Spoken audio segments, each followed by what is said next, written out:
অনেকেই আমাদের কাছে জিজ্ঞেস করে থাকেন যে ভাই ঘুঘু পাখি আসলে কতদিন পর পর বাচ্চা দিয়ে থাকে বা মাসে বছরে তারা কতবার বাচ্চা দিয়ে থাকে। তো এজন্য আজকের ভিডিওতে থাকছে যে একটা ঘুঘু পাখি বছরে কতবার বাচ্চা দিয়ে থাকে। একটা ঘুঘু পাখি আমরা জানি যে একটা ঘুঘু পাখি 5 থেকে 6 বার বাচ্চা দিয়ে থাকে।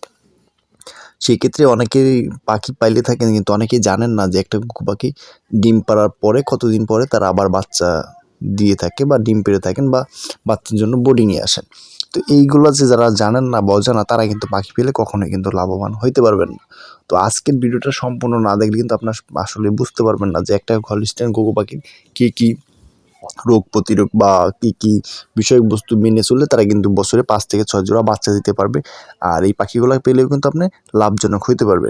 তো আসলে মূল কথা হচ্ছে যে একটা পাখি যখন বাচ্চা দেয়, বাচ্চা দেওয়ার পরে ডিম পাড়ে, তো ডিম পাড়ার পরে কিন্তু আপনি দেখবেন যে 15 থেকে 16 দিনের বা 17 দিনের ভিতরে বাচ্চা বেরিয়ে আসে। তো যখনই বাচ্চা বেরিয়ে আসে তখন আপনি একটা জিনিস ফলো করবেন যে এই বাচ্চাগুলো কিন্তু বড় হইতে তাদের 15 থেকে 16 দিন বা 17 দিনের মাথায় কিন্তু তারা ঠোকাই খাওয়ানো শিখে যায়।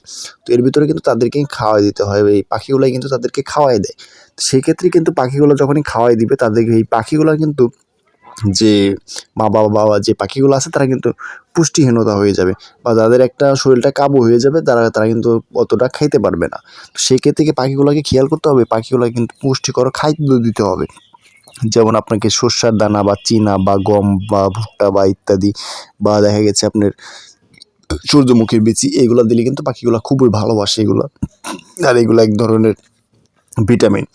আবার এই ক্ষেত্রেও তারপরেও কিন্তু আপনারা দেখতে হবে যে ফার্মেসি থেকে যে ভিটামিনগুলো আছে কবুতর বা মুরগিকে খাওয়ায় সেগুলোও কিন্তু আপনি এনে খাওয়াইতে পারবেন। কিন্তু যখন এইগুলা খাওয়াবেন তখন আপনি দেখবেন যে পাখিগুলা বাচ্চা দেওয়ার 30 থেকে 45 দিনের ভিতরে আবার কিন্তু তারা ডিম ডিম পাড়ার একটা প্রস্তুতি নিয়ে ফেলে বা ডিম দিবে বা এমন একটা পজিশন চলে আসে। সেক্ষেত্রে কিন্তু আপনি দেখবেন যে আবার কিন্তু তারা ডিম বোর্ডিংয়ের জন্য প্রস্তুতি হয়ে যায় বা ডিম পাড়ে।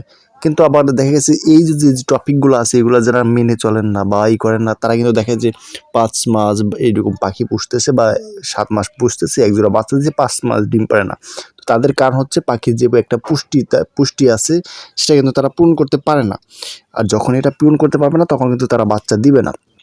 আসলে পাখিগুলা কিন্তু খুবই শান্ত সবল একটা প্রাণী। এরা কিন্তু খুবই একটা লাভজনক একটা ব্যবসা। যারা 100 জোড়া পাখি আছে বা 200 পাখি আছে সে কিন্তু অনায়াসে মাসে 20 থেকে 25,000 টাকা মানে অনায়াসে খাবার খরচ বাদ দিয়ে কিন্তু সেই কিন্তু ইনকাম করতে পারবে। আর এই পাখিগুলা খুবই কম খাবার খায়। পাখিগুলা সকালে একবার খাবার দিলেন আবার রাত্রে একবার খাবার দিলে এরা কিন্তু এইগুলাই খেয়ে কিন্তু খুবই সুস্থ সবল থাকে। এই পাখিগুলো একেবারেই খুবই কম খাবার খেয়ে থাকে। এই পাখিগুলো যারা মানে ভাবছেন ব্যবসা করবেন মোটামুটি এটা কিন্তু খামার করবেন লাভজনক একটা ব্যবসা। আসলে আর যারা আমার এই চ্যানেলে নতুন আসলে এই চ্যানেলটা সাবস্ক্রাইব করে পাশেই থাকুন। ধন্যবাদ।